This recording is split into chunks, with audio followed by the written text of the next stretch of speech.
Have you ever wondered whether hair transplant is the only solution for you, or there are cases in which hair transplant should not be done? So stick around. We are here to discuss what are the relative conditions in which hair transplant should not be done or should be postponed according to the current condition. Hello friends, I am Dr. Deeksha Dikshit. I am a senior consultant plastic surgeon at the Escalper, and we are here to restore and focus on your cosmetic and surgical needs to enhance your confidence. आज इस video में हम बात करेंगे relative indications या ऐसी conditions की जो आपके हेयर ट्रांसप्लांट रिजल्ट को अफेक्ट कर सकती है या रिस्क में डाल सकती है, और there may be relative contraindications in which hair transplant should not be done. Hair transplant एक बहुत ही ट्रांसफॉर्मेटिव सर्जरी है. It is a transformative journey for male and females both equally. So it is very important to understand कि किन conditions में hair transplant should be done, and in किन conditions में either hair transplant should be delayed or not done at all. There are certain medical conditions and lifestyle conditions which might make your surgical process risky or might affect your long-term result. These are known as contraindications. So here we are to discuss the same so that you are better informed in your hair transplant journey whether hair transplant at present is suitable for you or not. सबसे पहले हम discuss करेंगे एक general broad medical conditions की. There are certain medical conditions in which hair transplant should be avoided अगर वो एक active stage में है, जिनमें आता है सबसे पहले auto immune disorders. Auto immune disorders में स्किन कंडीशंस भी आती हैं, जैसे कि लूपस या एलोपेशिया एरेटा. ये एक टाइप के ऑटो इम्यून डिसऑर्डर्स होते हैं जो कि जनरली आपके स्कैल्प हेयर को भी अफेक्ट करते हैं. They can lead to patches in of hair loss. Even if you do hair transplant surgeries in them in active phase, there might be patches of new hair loss. So in active conditions the hair transplant in such conditions should be avoided. दूसरा आता है आपका generalised uncontrolled diabetes. ये बहुत ही important medical condition है जिसमें हमें understand करना है कि जो अनकंट्रोल्ड डायबिटीज़ होती है आपकी वुंड हीलिंग प्रोसेस को, रिकवरी प्रोसेस को और आपके ग्राफ्ट अपटेक को अफेक्ट कर सकती है. अनकंट्रोल्ड डायबिटीज़ में you should not do hair transplant. Only when your diabetes is stable, under control, you can undergo hair transplant with supervision and with medications for diabetes. तीसरा आता है हमारा local active infection of the scalp. अगर आपकी scalp में active infection है तो it might damage your hair roots जो ट्रांसप्लांट किए गए हैं. तो एक्टिव इन्फेक्शन में you should not do hair transplant. You should not do hair transplant if you are having active and severe dandruff. Severe dandruff एक form of infection ही है आपके scalp का which might damage your hair roots. So you should avoid hair transplant when you have active dandruff. At least control your dandruff for 2 weeks before embarking on hair transplant surgeries. Seborrheic dermatitis या dandruff एक layer बना देती है, clogs your pores and excessive oil secretions की वजह से आपके roots में इन्फेक्शन हो सकती है. So please avoid any kind of hair transplant during active scalp infection और dandruff. Control it and then you can go ahead with hair transplant. फिर हम बात करते हैं बहुत सारे लाइफस्टाइल कंडीशंस की जिसमें हेयर ट्रांसप्लांट के रिजल्ट्स जो लॉन्ग टर्म रिजल्ट्स होते हैं वो अफेक्ट हो सकते हैं. सबसे पहला आता है स्मोकिंग एंड अल्कोहल. इसमें अगर आप एक्सेसिव कंजम्पशन ऑफ स्मोकिंग कर रहे हैं, like you are taking 1 or 2 packs per day, smoking per se wound healing को अफेक्ट करता है. इट माइट ऑल्सो इनहिबिट या आपके जो ग्राफ्ट अपटेक है उसको जो है कम करेगा, बिकॉज स्मोकिंग जो है स्किन की सर्कुलेशन कम करता है. इस सर्कुलेशन कम होने के कारण वहाँ पे ग्राफ्ट का जो टेक होता है वो प्रॉपर नहीं हो सकता. तो लॉन्ग टर्म आपका ग्राफ्ट अपटेक अफेक्ट हो सकता है और आपका हेयर ट्रांसप्लांट रिजल्ट अफेक्ट हो सकता है. सो प्लीज़ लिमिट और stop smoking for certain period of time before and after hair transplant so that you get effective result.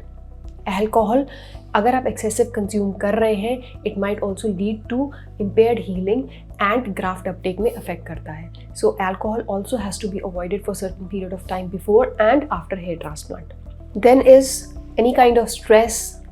अगर आपकी लाइफ में बहुत सारा स्ट्रेस है, you are not taking proper sleep, this might affect relatively your scalp में graft का uptake and long term result of your hair transplant.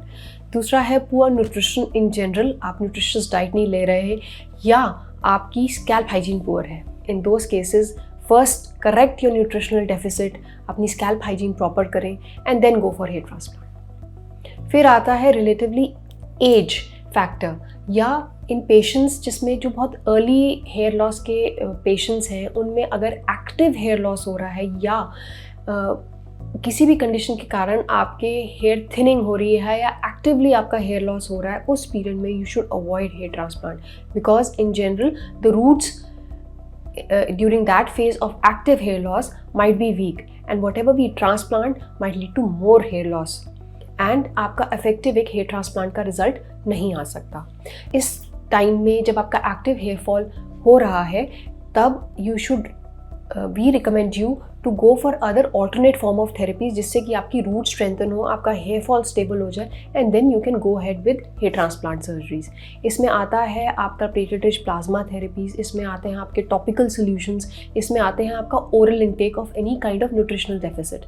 इन सब को करेक्ट करने से अगर आपका लोकल वहाँ का स्कैल्प इन्फेक्शन या हाइजीन करेक्ट हो जाता है and your hair loss becomes stable, then you can always go ahead with hair transplant surgery.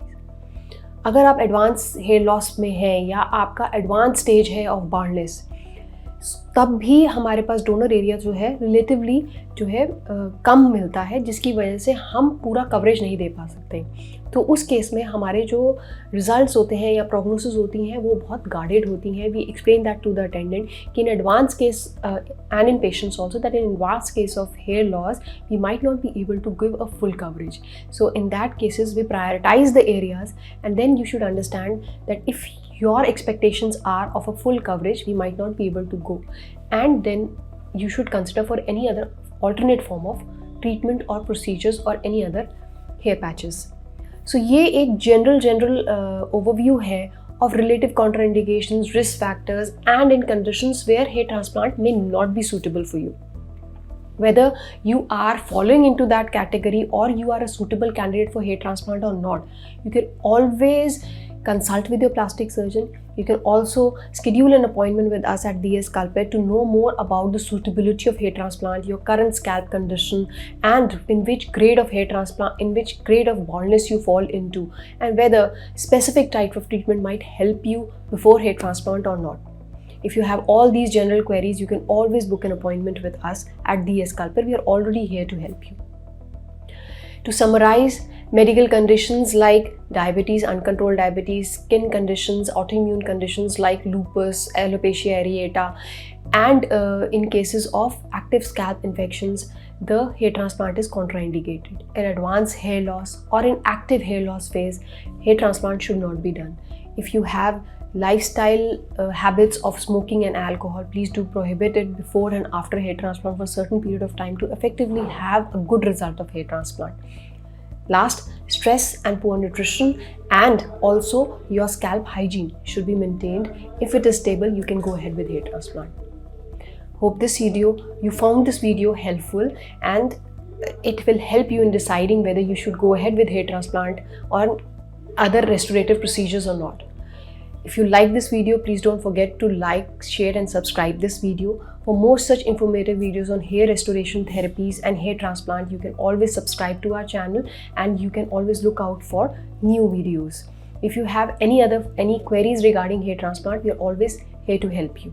If you want to know the kind of in which category of baldness or which grade of baldness you are falling into, we have made lot of videos before in our channel, which are there in our YouTube channel. You can always watch them, and you can have the link in the bio also, so that you can look over that and know your category of baldness and whether that hair transplant will help you or not.